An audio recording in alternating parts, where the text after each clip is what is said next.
Shalom and welcome to another in our series of podcasts from Temple Beth Am, a dynamic center for conservative Judaism in Los Angeles. This is a recording of a Shabbat teaching with TBA Rabbinic Intern, Rachel Cohn. I'm going rogue and not teaching on the Parsha this week, but rolling with the last moments of Shabbat Shuvah to think about one biblical character's road after where we leave him on Rosh Hashanah, Yitzchak, after we leave him in the story of the Akedah on Rosh Hashanah. Just as we're thinking about our journey between Rosh Hashanah and Yom Kippur, I think the rabbinic thoughts on what may have happened to Isaac after the Akedah can be inspiring for us to think about our own Teshuvah journey in this season. So this was my inspiration in choosing to teach about something entirely different. So you can take off your Devarim hat, put it on the side for a moment, and get your Bereshit hat back on. So just as a recap from where we left off in the second day Rosh Hashanah reading, we know that Abraham was called, tested by God, supposedly to sacrifice his only son. And or his special one. We know that he had Isaac and Ishmael, but he was asked to sacrifice Isaac, and eventually the ram is provided instead. And then the last piece we hear about this story in Genesis 22 verse 19, which if you're looking at the source sheet is source 1a. It says, Abraham then returned to his servants, and they departed together for Beersheba, and Abraham stayed in Beersheba. But it's notable that Isaac is not mentioned at that point. And it's not actually clear that he ever speaks to his father at all in the Torah narrative after that situation. So understandably, there's been a lot of questioning in rabbinic commentary about what happened to him after that point. And it should also, just so you understand the time period that the rabbis are commenting on, the time period as in the gap in biblical time, whatever that biblical time actually means. We then hear about Isaac again several chapters later, and what is considered to be 3 years later, when it says that he was coming back from the vicinity of Be'er Lachai Roi. It says he was settled in the Negev. He went out walking in the field, and then he sees Rebecca approaching on the camel. They have this beautiful movie moment where their eyes meet, and she either falls off the camel or kind of like gracefully comes down off the camel, and they meet and they start their partnership together and carry the Jewish people forward.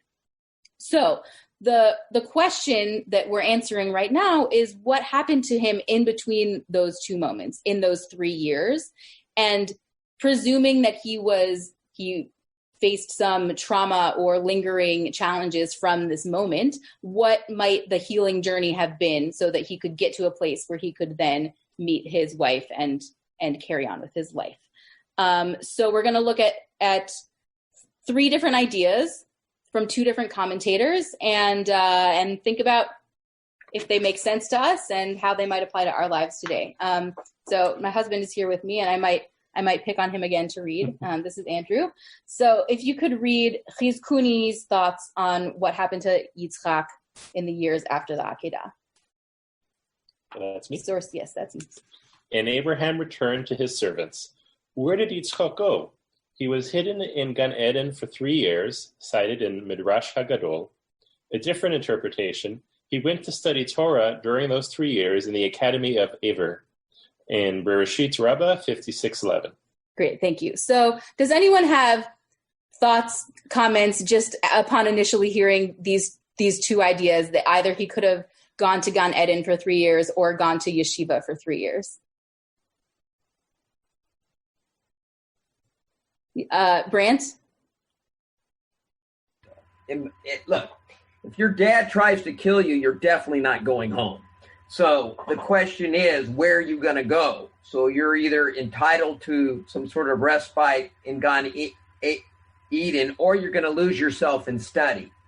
That's a kind way of looking at the mental trauma by having yourself almost executed by the one that you love and then released from that. So clearly we know he's not going home after that. Why these 2 It could be many reasons, but whatever it is, he needs time to overcome the trauma.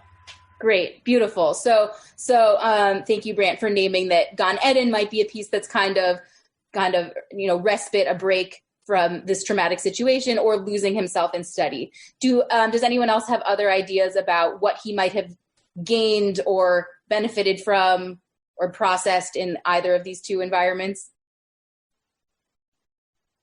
Backrax, is that a raised hand? I think you can unmute yourself if you're trying to answer. Well, I don't think either one were possible. I mean, it sounds nice. There's too many rabbis in the world, but I just think he probably left. He left home, and I think he probably wandered the fields with his sheep and everything else, and just had time by himself, because that's, again, the trauma was significant. But I just don't think he was.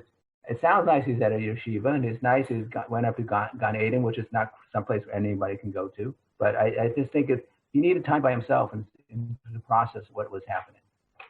Right. The rabbis have a tendency to kind of imagine their own life placed onto biblical characters. So yes, Rabbi Schatz. I think you have to unmute. I just needed Kenji to unmute me.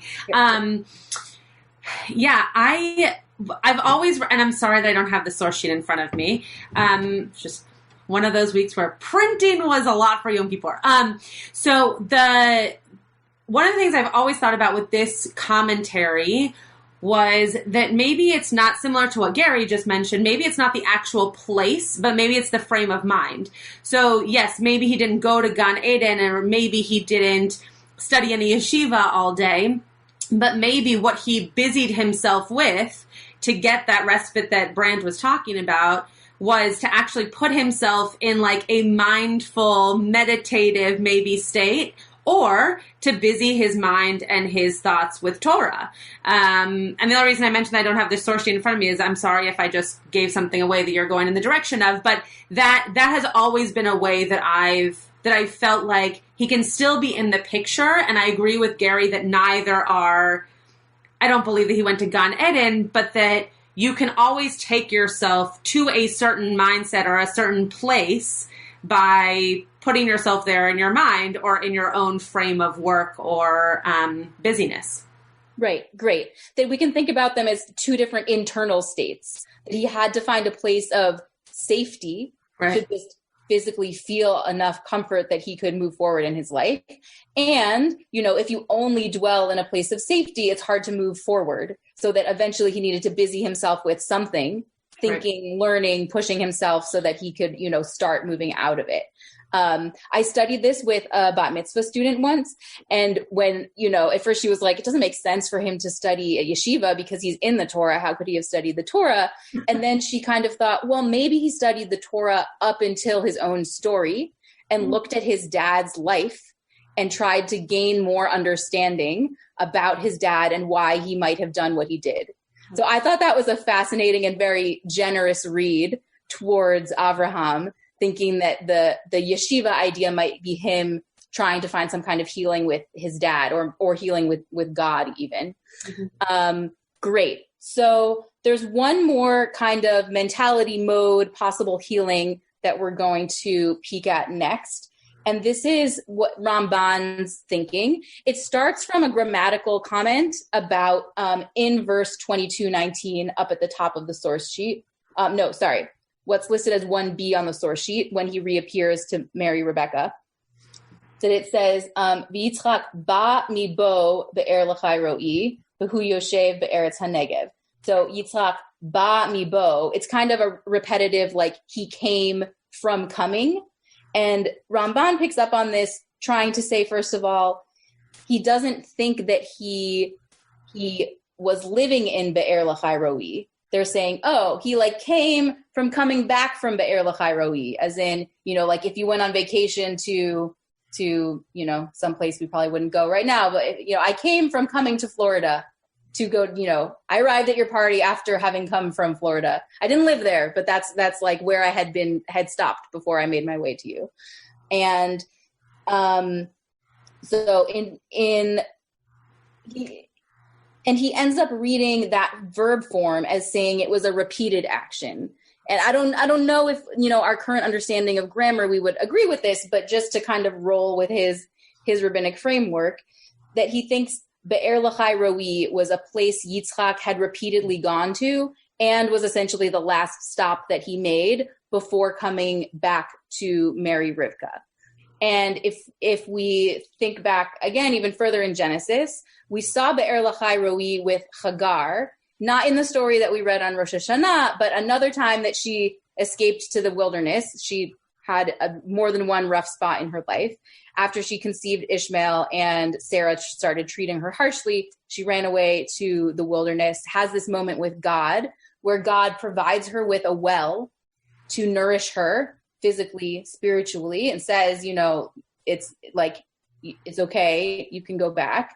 And so that's kind of, if we think about what that place might have been, maybe after that there was a vibe or people kind of got the idea that if you go to this spot, there's this groovy God connection there.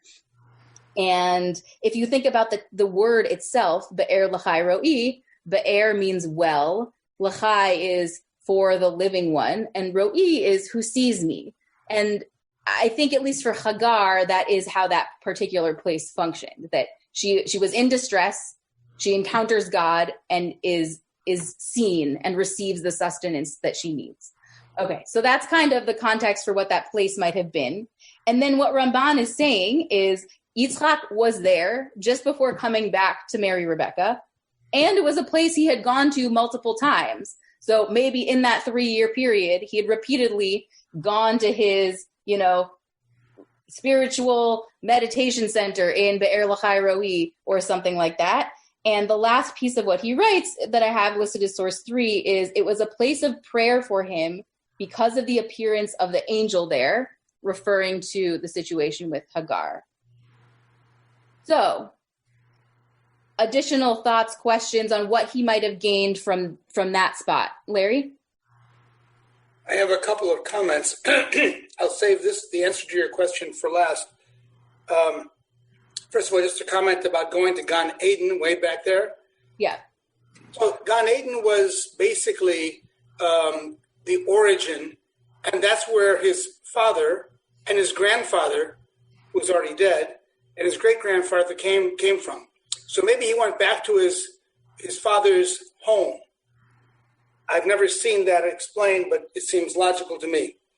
Alter translates the phrase "ba mi bo" as he had come from the approach to Be'er Lachai Roi. So it's a geographical. He's coming from the road, from that direction, not from there, but from the road to the approach to.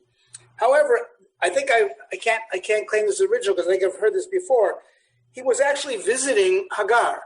And basically, Hagar adopted him, is one midrash. Hagar readopted him after the death of Sarah.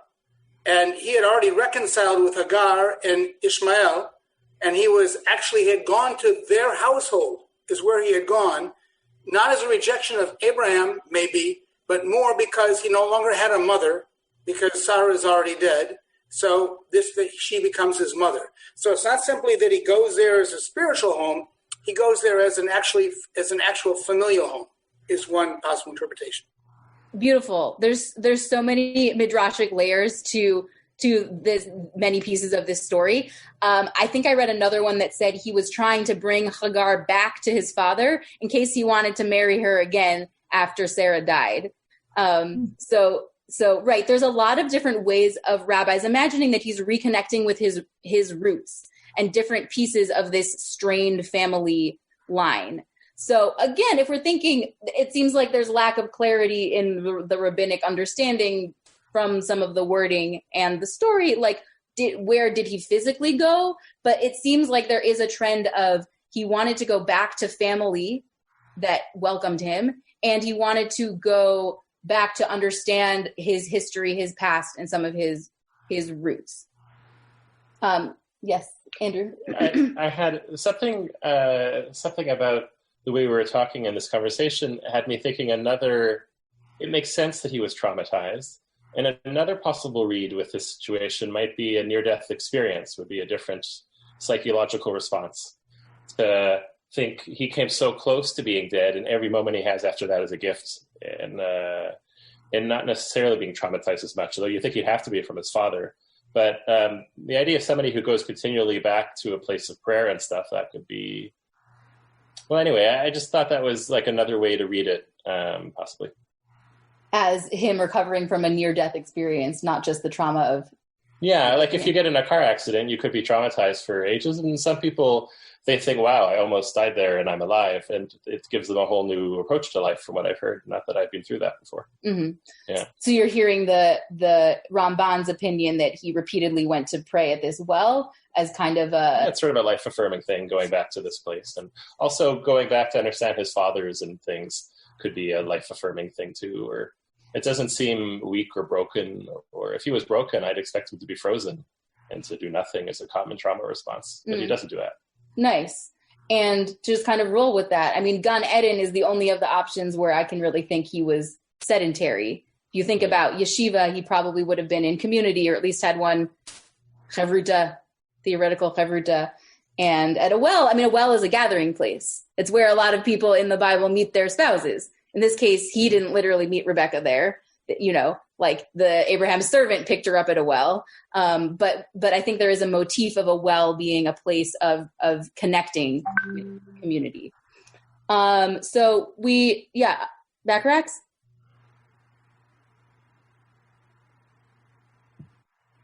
I was just going to say that related to the story that Larry was telling, that it would make sense that after having this traumatic experience with his father, that he might be reaching out to other members of his family, in a way to get connection that way.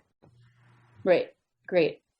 So if we have just a few more minutes to think about these teachings, we can kind of zoom back out, look at the 3 different modalities for healing processing that we've brought up in these different commentaries. The Gan Eden safety security idea, the going to yeshiva, busying yourself, learning, pushing yourself, maybe analyzing your own story mentality, and the going to a well or a spiritual place idea.